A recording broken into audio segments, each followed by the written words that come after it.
What up, YouTube? Pink Ladies, T-Birds just happen to be watchers of my shit. My name is Jimmy Pink, and this is the third goddamn time I'm attempting to do this video. So, anywho, that wasn't even the original tagline. I just changed it because I'm tired of doing this shit. So, lo and behold, I'm minding my good old business, watching my usual Thursday reveal. 9 o'clock come around. Romy and Michelle's high school reunion, which I absolutely love. It's a must watch. It is one of those movies that I say all the time, like, kids, know your drag education. These are what movies you need to be watching. Y'all absolutely should be watching Romy and Michelle's high school reunion. However, I was never aware that there was a prequel to Romy and Michelle. I never knew. So upon looking this up, because I thought maybe this was something that Logo was venturing into, which I was about to be like super geeked up. Apparently this is a failed backdoor pilot for a TV show from ABC Family. So immediately I'm nervous because there's another little film by ABC Family that they tried to do that with called Mean Girls 2. It's not good.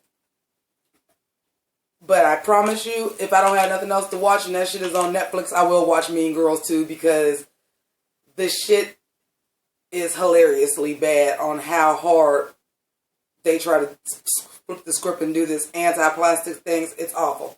So I did not have high hopes for this.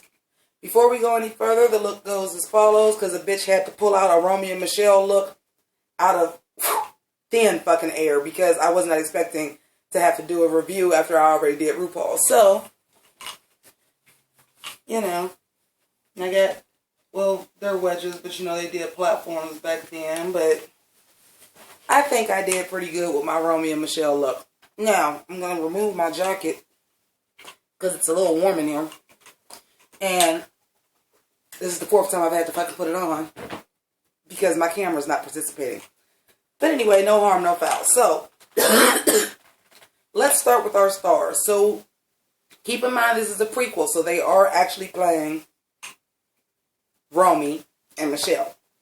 So, you have Katherine Heigl, who can't keep apart because she don't know how to shut her fucking mouth, and Alexa Breckenridge, Breckenridge, who is the sexy version of the red-headed nurse on American Horror Story Murder House.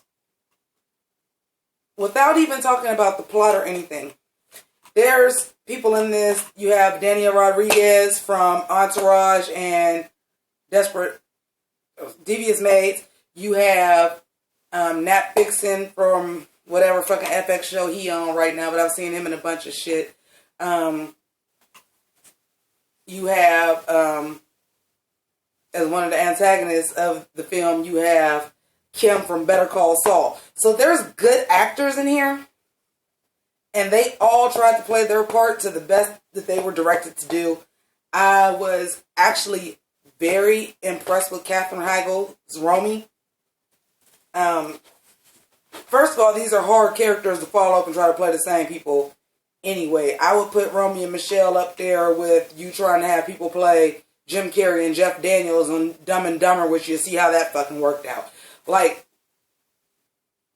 to have to replace somebody to do a prequel, it don't always work. Another one they did that with is Cruel Intentions, even though that was pre-Oscar nominee Amy Adams in that bitch. It wasn't good. Another backdoor pilot. They're trying to make Cruel Intentions into a TV show. See, y'all thought this was new, that they would just keep trying to take shit that's popular and make TV shows and movies and not be original. It ain't new. They've been doing this since the early 2000s. I'm sorry, this is not... Okay, there we go. So, we now have Katherine Heigl doing Romy, who actually, she nailed the accent and everything. I thought she did a great job. And Alexa did a good job nailing some of the smaller tics and mannerisms of Michelle, too. Like, they actually did a really good job. They probably got the two best people they could have got to cast at. Couple problems I have with it.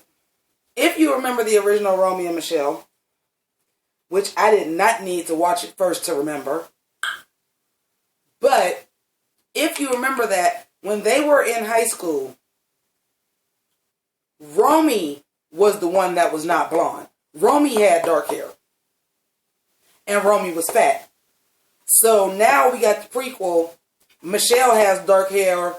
And Romy is Katherine Heigl. And ain't no padding Katherine Heigl either. And they make sure to show her body. I mean, the girls be motherfucking running free home on the range, nigga. Like, they put them out there. Okay, so anyway. They did a good job. Everybody really did a good job for what they were given, but at the end of the day, it's an ABC family movie and it shows. Another thing is the original Romy and Michelle, they had been in LA. This was their 10-year reunion. Now, if you remember, they were supposed to have been in LA for 10 years, which is not the case based on this prequel. They would have only been there for 7 because they left Tucson 3 years after high school. But anyway, there are really a couple of Mary Sues. And in the original, they were not. Like, shit backfired in their face when they was trying some of this shit. In this, everything goes their fucking way. Everything goes their way. So, they come out to LA after 3 years of only saving $8 more since the time they graduated high school because Pretty Woman did it.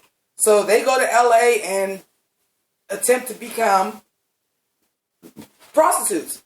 No fronting. They was going to LA to be hookers. But they get a John, they chicken out. They're thirsty, they don't have no money. This guy offers them $1 to go to the vending machine. And they get busted by the cops. In Cops, they meet Donna. Donna is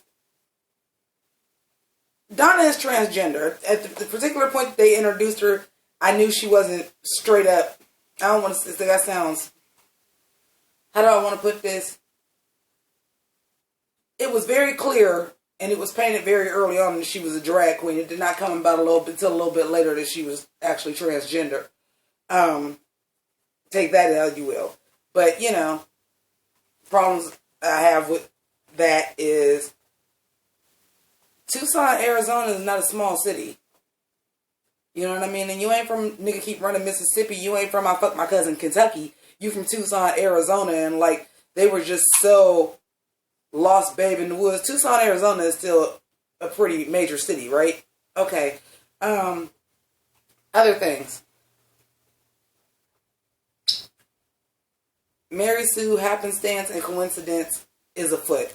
So you have Danielle Rodriguez's character who works for a couple of everybody. We come to find out because she's like a Molly maid. But she works for Kim from Better Call Saul, who is basically our antagonist, who wears red all the time. And they make this very clear because she has 2 pair of specially made Ferragamo red shoes that she got Danielle Rodriguez quits and throws in the trash, and Romy and Michelle find them. Which I have a small little pet peeve with, because once it's established and we keep seeing her throughout the show, and she always has on red when she's arguing with Danielle Rodriguez, Elena's her name in the movie, she arguing with her about, I need this blue t-shirt, it's very important, but you put it all with your white. Bitch, you don't wear blue. You ain't had on shit but red and black this entire goddamn film. You got 2 specially ordered pair of Salvatore Ferragamo? In any case, Ferragamo shoes that you got custom made, because yes, they make sure to say that too. And you got both pair of red. Now, it's that serious that you after these shoes the entire time you go to steal these shoes back, even though these girls have had these shoes on their bare feet the entire time they've been in LA, 2 weeks or no, and you still scrambling and try to get them back, then you ain't got coin like that to have custom made shoes. If they got custom made Ferragamo shoes and they both red, bitch, you don't wear blue. I had a little bit of a problem with that. Couple other things.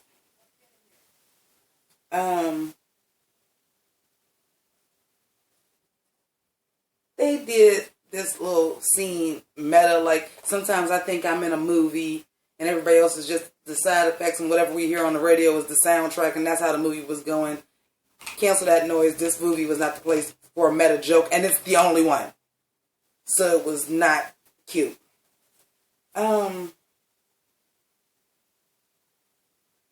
Yeah, the happenstance, the coincidences. There's this fake supermodel. I don't remember what the bitch name is. British girl.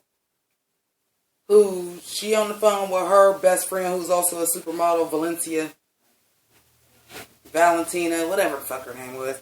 And she goes, and she's talking like, you need to find out if Axl Rose liked me. He's just my type, this and this and this and this. Mo's motherfucking Romy down. Boom. She calling her lawyer, whoever the fuck, I don't know who she was calling.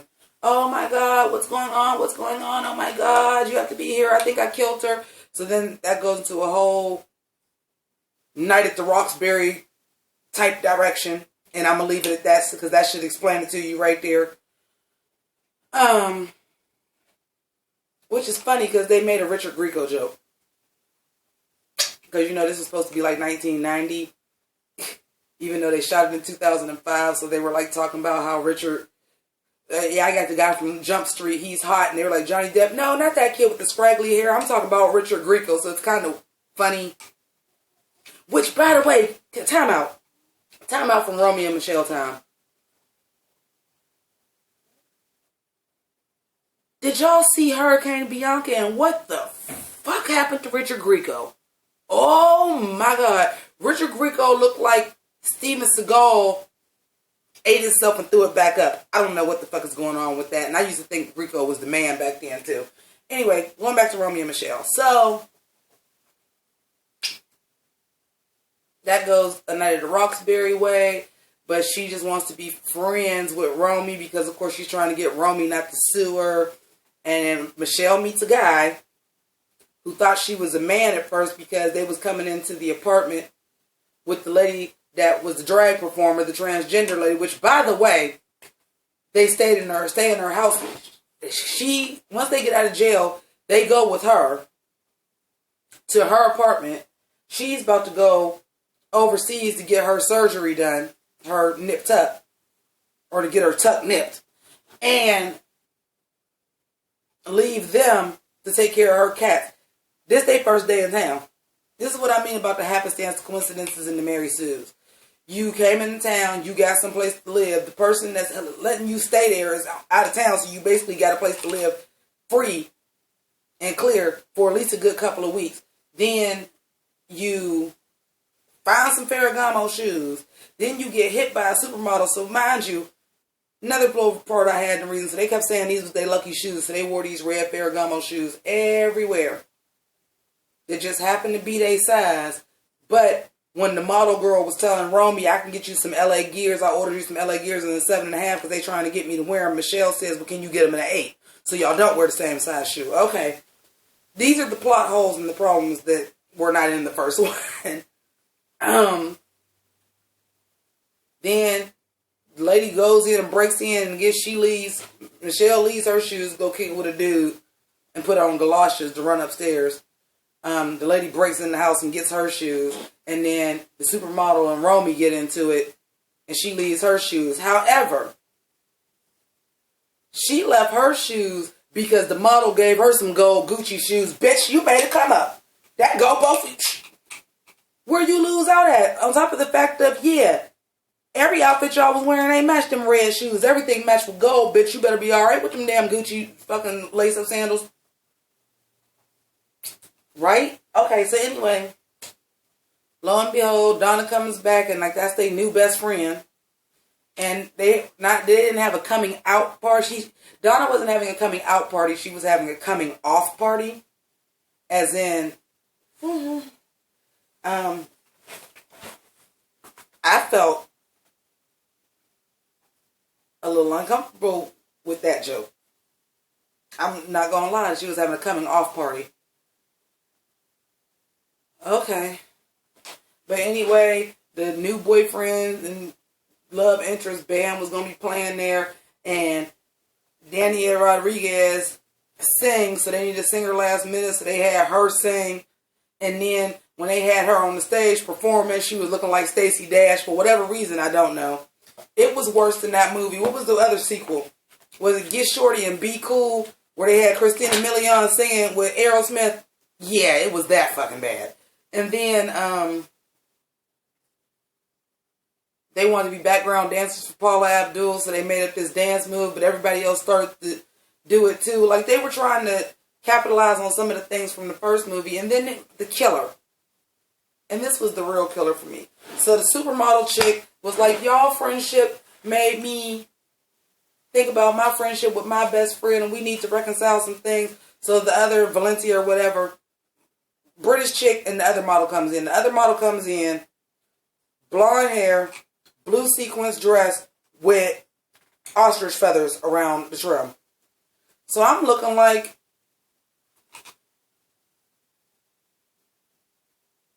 that looked like a Romy and Michelle dress. Whereas some of their outfits did not. Some of them worked. Like, there was an outfit that Michelle had on, like this cherry dress with a K-spade, cherry purse with the opposite colors and little baby doll socks and them red Ferragamos. That was very, yes. There was a couple other outfits that I was like very, yes.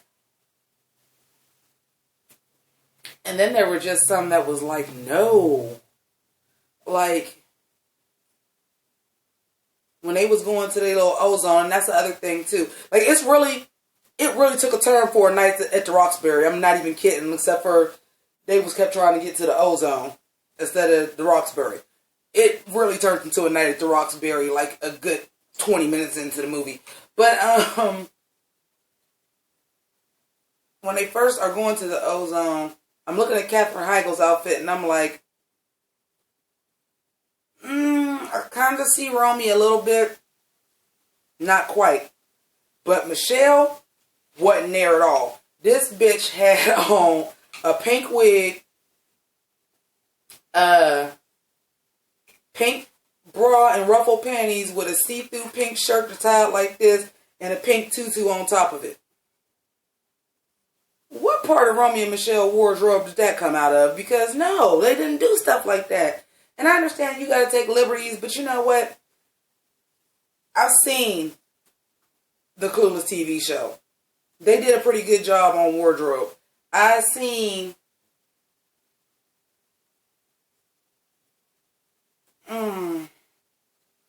I don't got too many other examples right now, but I've seen it where it wasn't jarring. Like, this was very jarring. Like, you got these girls who are playing the shit out of this part. But another essential part to Romy and Michelle is the wardrobe, and that y'all do not have together, and that was lightweight pissing me off. That's key. That's important. And when I tell you, if my ass can go in my closet in about 15 minutes and say, okay, I need a bright geometric skirt or a bright skirt with some kind of print. I need a baby tee that's got something cute on it, like a heart or a cherry or a cupcake or some shit. A bunch of bracelets and sweaters to match. And bitch, if I had one, a motherfucking scarf. Because Romy and Michelle and them was big on the scarves. I was able to motherfucking nail the motherfucking Romy and Michelle look in 15 minutes. Why can't y'all do it for a fucking movie? That bothered me. So, overall, I will give the performances, if I had to score on 100, I'll give the performances of Romy and Michelle, I'll give them like an 89. Like, I thought they did really good. The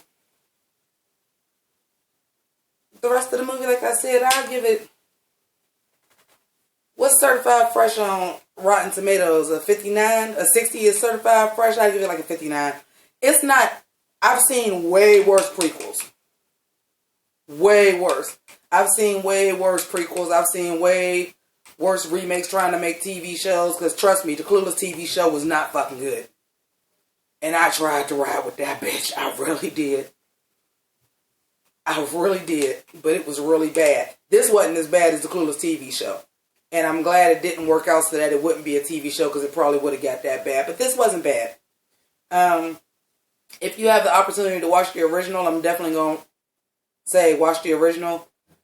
But if you ain't got nothing else to do, you sitting there, like I said, watching Logo. They run Romy and Michelle. Romy and Michelle in the beginning come on after it, and you ain't got nothing pressing to do or nothing else to watch. Watch it. I mean, you ain't. You know, my definition is this, and I'm gonna wrap it up here. If I can watch it, I put it to you like this: I was able to watch it without going on my phone checking YouTube, without going on my phone checking Twitter. I was sitting there watching it. So it at least held my attention good enough. And for an ABC Family movie, that's all you can ask for. Hell, for Pretty Little Liars to quit getting goofy, they had to change the whole motherfucking name of the station to Freeform. Like, we can't be ABC Family no more and really get up in this gig. So, touche. But anyway, thank you for watching. If you have not already subscribed to my channel, become a Pink Lady or a T-Bird today by clicking on that little circle over there. The double hitchhiker. And thank you for watching, and I'll see y'all the next time on something. But I'm going to just pull this skirt down to prove that I got one on before I get off camera. Deuces.